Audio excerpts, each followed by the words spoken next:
Possédant désormais la prestance d'un véritable roi et se confrontant à armes égales face aux deux puissances majeures présentes sur Onigashima, Monkey D. Luffy entame le vrai combat contre Kaido que nous attendions tous. Puissant et charismatique, le protagoniste de One Piece n'a jamais été aussi ressemblant à un Roger. Luffy a d'ailleurs, comme je l'ai dit dans ma théorie sur la volonté du Di et tout ça, la puissante volonté qui l'accompagne et qui va lui permettre au sommet de vaincre le dragon.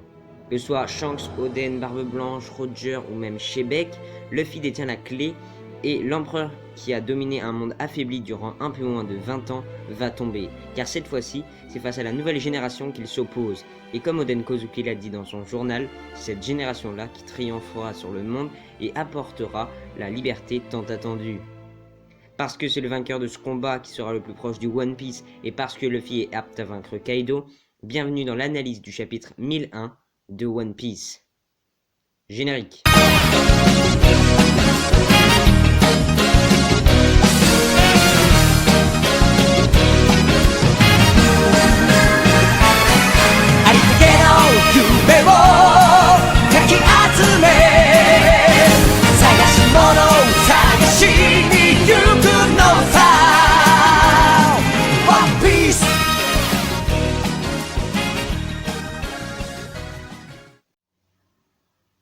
Face à la créature la plus puissante au monde, une défaite n'est pas concevable. Lockheed, Luffy, Killer et Zoro le savent et donnent tout et leur plan pour faire tomber Kaido.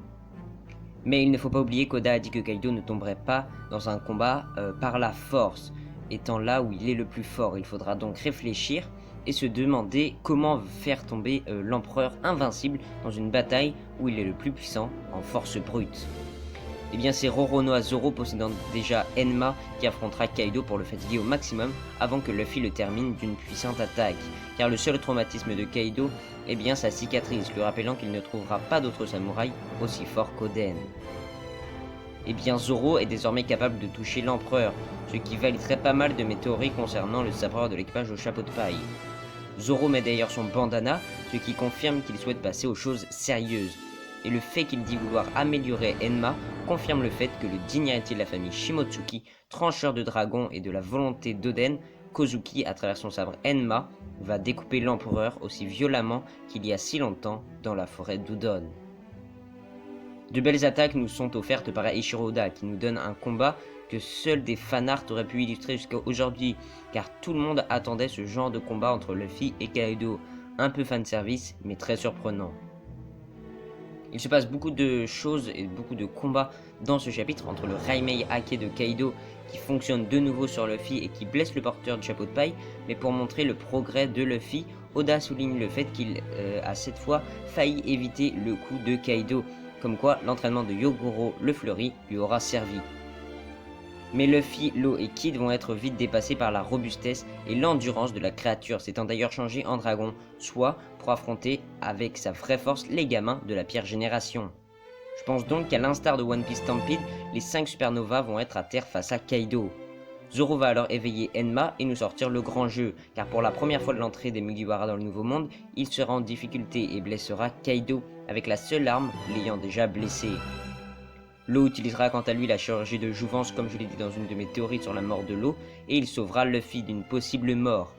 Luffy sera remis d'aplomb, mais Law mourra et critiquant Trafalgar Law, l'ami de Luffy, Kaido s'octroiera la colère de Luffy et sa rage. Luffy rentrera dans une colère noire et déclenchera un Gear 5 lié probablement à son éveil. Pour vaincre l'empereur, il n'aura pas fallu simplement la force de Luffy donc, mais aussi l'intelligence de Law et la volonté du sabre de Zoro. Voilà pour cette courte review présentant un chapitre incroyable, vraiment que Eiichiro Oda nous a offert. Pas de chapitre la semaine prochaine, mais si les chapitres sont de cette qualité-là, attendre 2 semaines ne me dérange vraiment pas. Vraiment, c'est la dernière ligne droite, alors abonnez-vous à ma chaîne YouTube pour qu'on atteigne les 200 abonnés, ça serait vraiment super cool. Et continuez à regarder mes vidéos pour vous divertir en vue de la fin du manga phénoménal d'Eiichiro Oda.